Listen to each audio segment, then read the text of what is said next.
ఓం శ్రీ మాత్రే నమః. శ్రీ ఆదిశంకరాచార్యులు విరచిత సౌందర్య లహరి. ఈ సౌందర్య లహరిలో నేను మీకు 6 శ్లోకాలు చదివి వినిపించాను. ఈరోజు 7-8 శ్లోకాలు చదివి వినిపించబోతున్నాను. 7వ శ్లోకం. క్వణత్కాంచీదామాకరికలభకుంభస్తననతా పరీక్షీణా మధ్యే పరిణత శరచ్చంద్రవదనా ధనుర్బాణాన్ పాశం శృణిమపి దధానా కరతలైః పురస్తాదాస్తాన్నః పురమధితురాహో పురుషికా. 8వ శ్లోకం.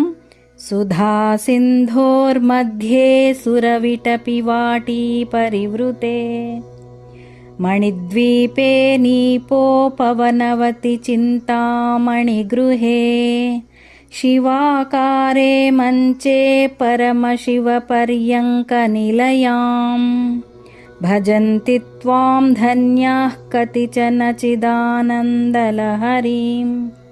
శ్రీమాత్రే నమః. వచ్చే వారం మరొక 2 శ్లోకాలతో మీ ముందుకు వస్తాను. Thanks for watching.